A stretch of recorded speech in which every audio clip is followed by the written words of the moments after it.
दोस्तों, आज की कहानी आपकी सोच को बदलने पर मजबूर कर देगी। अक्सर हम अपने गुस्से या तंज के लिए कुत्तों का नाम इस्तेमाल करते हैं, गाली इंसान को देते हैं, लेकिन नाम कुत्ते का बदनाम होता है। क्या वाकई कुत्ता इतना तुच्छ और गया गुजरा प्राणी है? हमने कभी सोचा, जो कुत्ता कई दिनों से भूखा हमारे दरवाजे पर पड़ा रहता है, क्या हमने उसे कभी कुछ खिलाने की कोशिश की? नहीं। लेकिन उसका नाम अपमान में इस्तेमाल करने से हमें कभी हिचकिचाहट नहीं होती। दोस्तों, आपसे विनती है कि सिर्फ 5 मिनट का समय देकर इस कहानी को जरूर सुनें। शायद आपकी सोच में एक सकारात्मक बदलाव। कुत्ता कहता है, ठीक है मुनिवर, मैं आपको अपनी बीती बताता हूँ। कुत्ता रश्य से कहता है, हे मुनिवर, दुनिया के लोगों, हम पर रहम करो। हमारा कोई घर नहीं होता, कोई आसरा नहीं होता, कमाकर खाना हमें नहीं आता, हमें वस्त्र भी पहनने का ज्ञान नहीं है, इसलिए सर्दी, गर्मी और बरसात में हम ऐसे ही घूमते रहते हैं। हमें पढ़ना लिखना भी नहीं आता।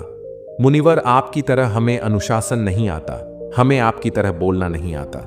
यह हमारा दुर्भाग्य ही समझिए, परंतु हमें आपकी तरह भूख लगती है।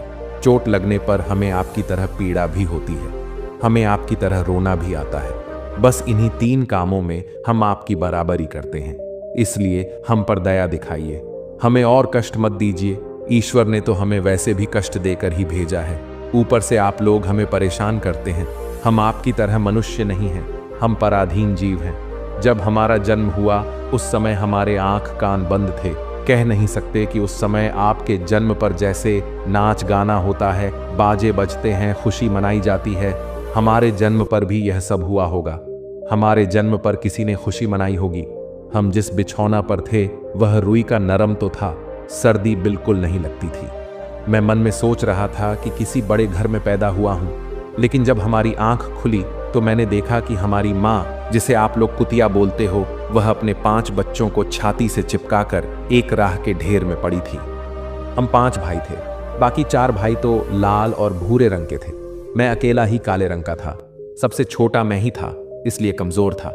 मेरी माँ हम लोगों के पास कम ही आती थी, क्योंकि उसे भी अपने भोजन की व्यवस्था करनी पड़ती थी। यदि वह ना खाती तो हमें दूध कहां से पिलाती। उस एक मां पर हम 5 भाई निर्भर थे। वह बेचारी अपने भोजन के लिए इधर उधर दौड़ती रहती थी।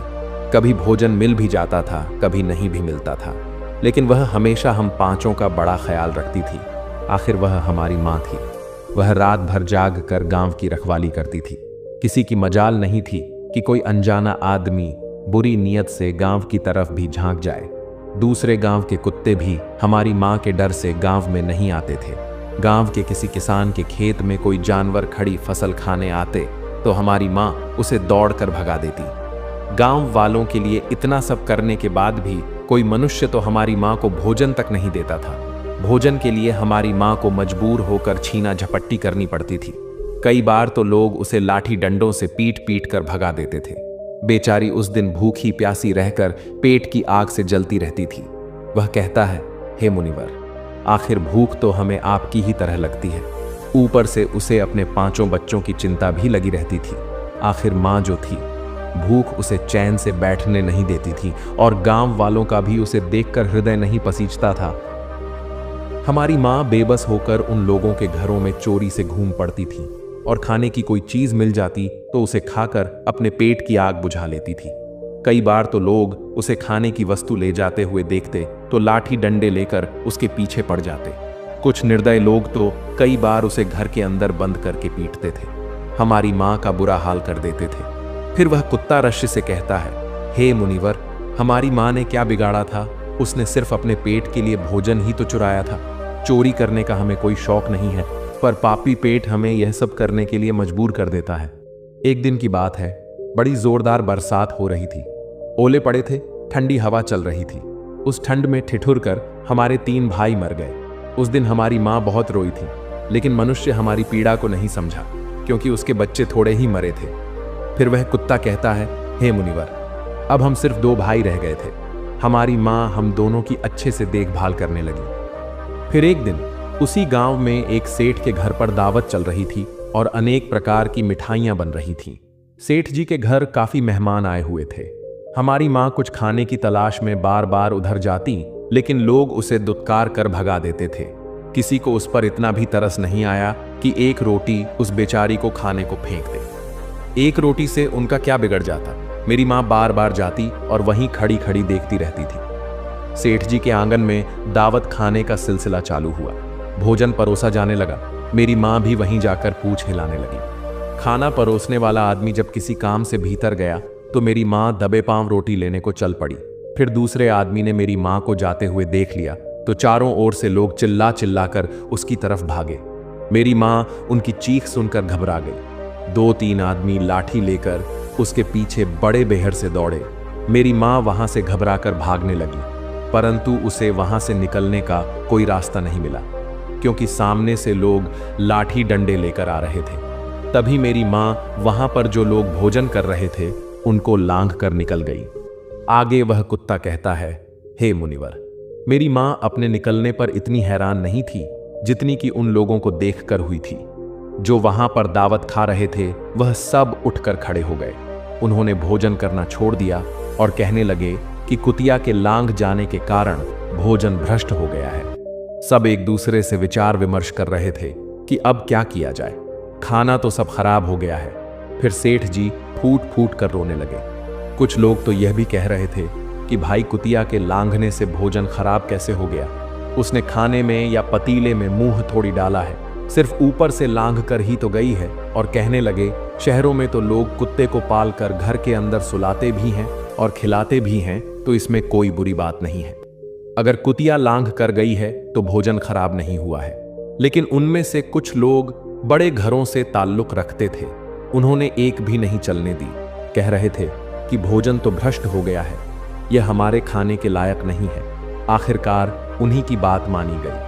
अब तो वह सारा भोजन गरीबों में बांट दिया गया।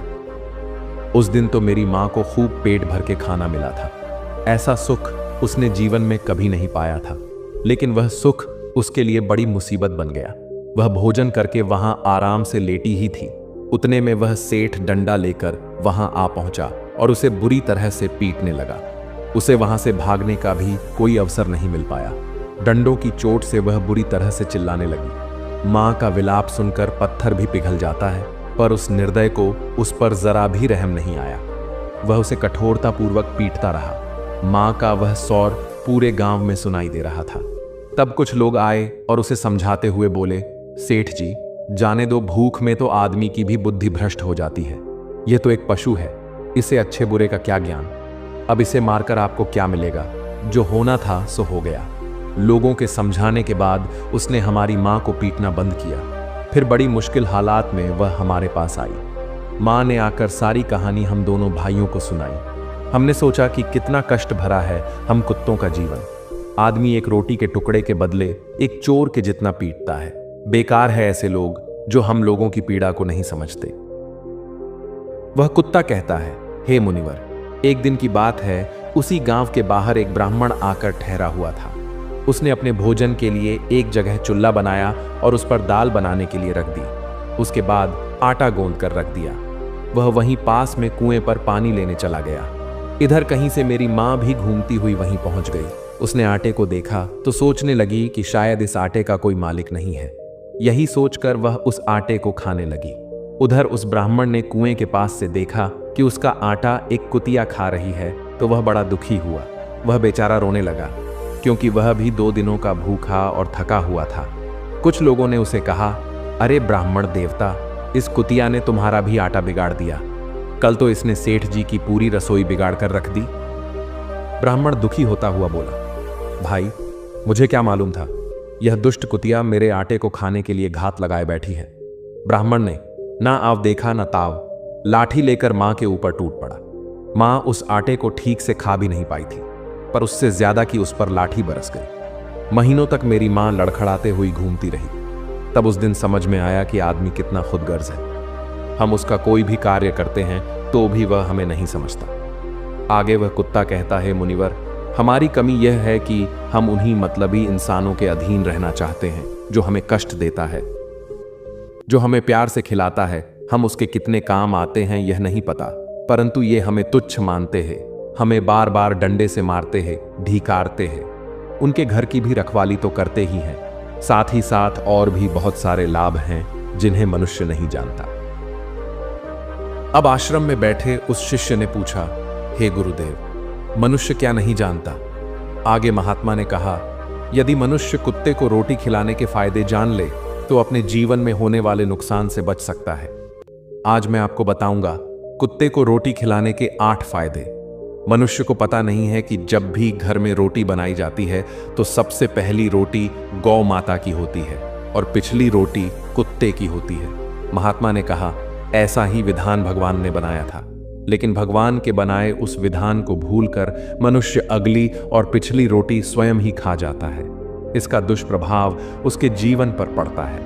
कुत्ता वह प्राणी है जिसको रोटी खिलाने से मनुष्य के जीवन में पड़ने वाले ग्रहों के दोष भी दूर हो जाते हैं। महात्मा ने कहा कि कुत्ते को रोटी खिलाने का पहला लाभ यह है कि यह शनि ग्रह के नकारात्मक प्रभाव को कम करता है।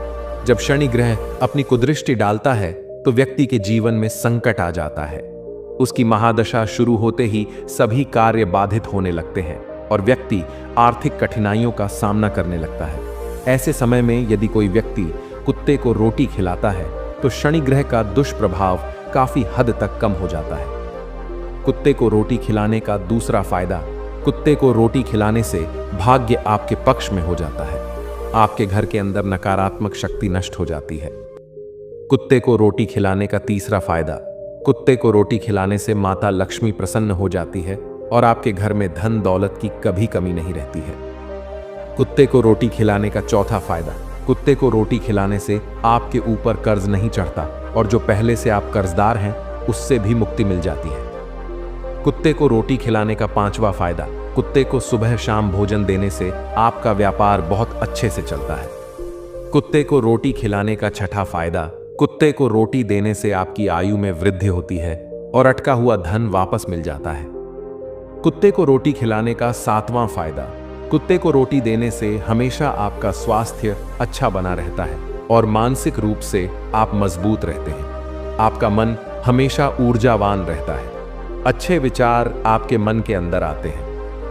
कुत्ते को रोटी खिलाने का आठवां फायदा, कुत्ते को रोटी खिलाने से भगवान प्रसन्न रहते हैं क्योंकि भगवान को समस्त जीवों की चिंता रहती है और जो समस्त जीवों पर दया खाता है भगवान भी उस मनुष्य से हमेशा प्रसन्न रहते हैं। भगवान की कृपा सदैव उस परिवार पर बनी रहती है।